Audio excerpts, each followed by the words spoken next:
Você já conhece o cogumelo eringue?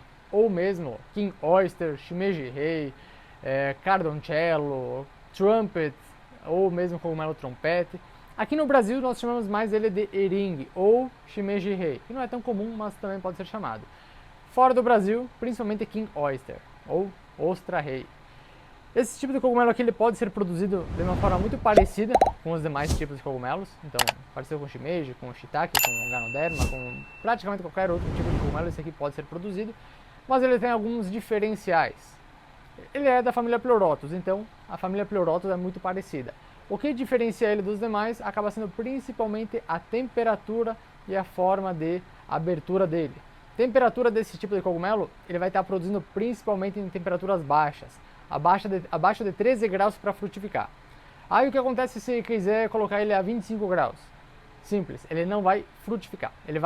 O bloco vai fazer a incubação, né? Vai ficar o bloco branquinho, a gente faz a abertura e ele não vai produzir nada, absolutamente nada. Aí é só baixar bastante a temperatura que ele vai começar a produzir. Eu particularmente produzo isso aqui principalmente na época de inverno e primavera. Então eu agora, nessa época que estamos finalizando o mês de setembro, esse tipo de cogumelo aqui, eu já estou nas últimas safras dele. Tem alguns eringues aí que vão produzir, algumas linhagens que vão produzir até 21 graus, então eles são mais tolerantes à temperatura para poder frutificar. Minha opinião, não compensa. Eu esse ano aqui levei um balde de água fria fazendo, vocês veem, né? Mesmo quem já trabalha há vários anos, há 5 anos pelo menos trabalhando nisso, pensei que fosse uma linhagem interessante, fazer alguma coisa, mudar isso, né? Para conseguir ter mais tempo de produção. E infelizmente linhagens que produzem temperaturas mais altas produzem eringues. Esse aqui não é um eringue tão grande, tá? Mas ele é razoável, acho que tem em torno de uns 200 gramas, ele é pesado, ele é maçudo. Mas aqueles eringues eles produzem muito menores, mais magrinhos, eles realmente não parecem um eringue realmente. Então, minha opinião, eringues que produzem em temperaturas baixas acabam sendo os melhores, tanto pela qualidade deles no consumo, também pela parte estética. Vale muito a pena porque esse tipo de cogumelo aqui tem crescido muito, principalmente em restaurantes de classe alta. Então eles vêm crescendo bastante, principalmente no estado de São Paulo, mas também qualquer chefe de cozinha que trabalha principalmente com restaurante com alimentação de uma classe mais alta, realmente atende esse pessoal da classe mais alta, tem utilizado bastante ele. O modo de preparo eu até já ensinei, já fiz vídeos em outros momentos, outros canais, mostrando como preparar ele de uma maneira muito simples. O corte dele diferencia ele muito dos demais, do shimeji, de qualquer outro tipo de cogumelo, porque esse aqui tem um corte, ele é um corte bem amanteigado. Realmente, se a pessoa cortar esse aqui como em cubos e colocar e preparar ele, vai parecer um toicinho realmente, tá? É muito parecido. Se for feito laminado, vai parecer bacon, vai parecer tanto a textura quanto vai parecer até o sabor, realmente ele parece bastante. Realmente a textura ele diferencia, o corte dele é como se fosse cortar uma manteiga gelada. Se a gente pegar uma faca boa e for cortar, ele é um corte bem liso, digamos assim, diferentemente do shimeji, de vários outros, ele é muito mais fibroso, então essa acaba sendo uma característica bem diferente. Sobre a produção, como eu falei, temperaturas abaixo de 13 graus acaba sendo ideal para frutificação. Depois que ele começa a frutificar, até pode subir um pouquinho a temperatura, não é problema nenhum. Claro, não precisa ser sempre 13, sempre 10, sempre 9, não precisa disso. Mas não pode começar, por exemplo, bater um dia 13, outro dia já 30 e assim vai, aí não vai ficar muito bom não, tá? Mesmo se ele começar a frutificar a 13 e o dia seguinte, já começou a frutificar, vou colocar 30 graus, dane-se a temperatura. Não vai produzir muito bem não, tá? Porque ele vai começar a parar de crescer e vai começar a parar por aí mesmo e vai começar a ficar velho, pequenininho. Então não vai compensar. Sobre a parte da frutificação, a forma de abertura dele é diferente um pouco do shimeji. Pode ser parecida, mas também podemos mudá-la. Por quê?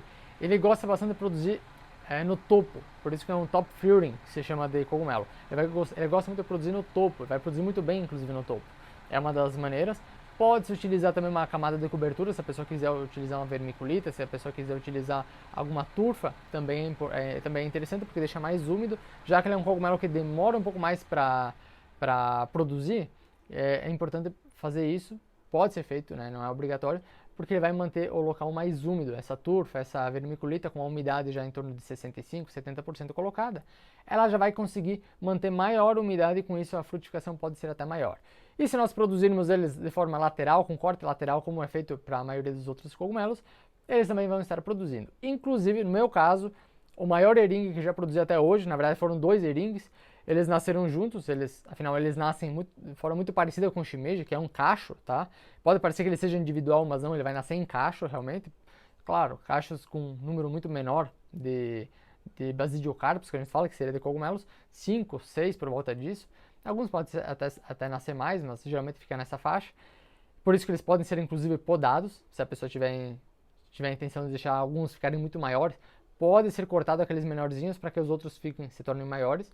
E o meu recorde até o momento foi de 2 que eu produzi, nem era o objetivo disso, mas 2 que nasceram juntos e eles totalizaram 850 gramas em um bloco de 3 quilos. Então eles podem também produzir muito bem, de uma forma muito rápida. Então essa acaba sendo a maneira, eles gostam de produzir no topo e produzir também cortes laterais. A diferença do shimeji, por exemplo, é que ele não gosta de produzir pelo mesmo local que ele já produziu. Então se ele já produziu no topo, é difícil que ele vai produzir novamente pelo topo. E se ele produziu na parte lateral, naquele corte que nós fizemos, é difícil que ele vai produzir pelo mesmo local que nós fizemos naquele corte. Então vale a pena a gente produzir uma vez, faz a abertura em outro local, que ele vai ter que frutificar no outro local. Geralmente ele vai produzir 2 vezes, 3 fluxos é até um pouco difícil dele fazer. Geralmente 2 fluxos é o mais comum pro eringue, ou seja, 2 produções. O shimeji pode 8, 9 vezes podem produzir. Claro que chega um certo momento que já não compensa mais, mas é diferente essa questão de frutificação. Vale muito a pena estar produzindo, afinal o preço na produção de blocos ela é muito parecida, seja para o shimeji, seja para o eringue, e ao mesmo tempo o nosso eringue ele tem um preço de venda muito maior. Para restaurantes não é tão fácil a entrada, por exemplo, para restaurantes de culinária japonesa, mas ele pode ser comercializado para restaurantes de classe alta e também principalmente para público final. É um cogumelo que tem muita aceitação. Espero que tenha gostado. Se você gostou, então já curte aqui embaixo, já comenta suas dúvidas ainda em relação ao cogumelo eringue. Se tiver outro cogumelo que você queira que eu faça um outro vídeo, também posso fazer. Então deixa de comentar, seguir o canal. Um forte abraço, fica com Deus, valeu!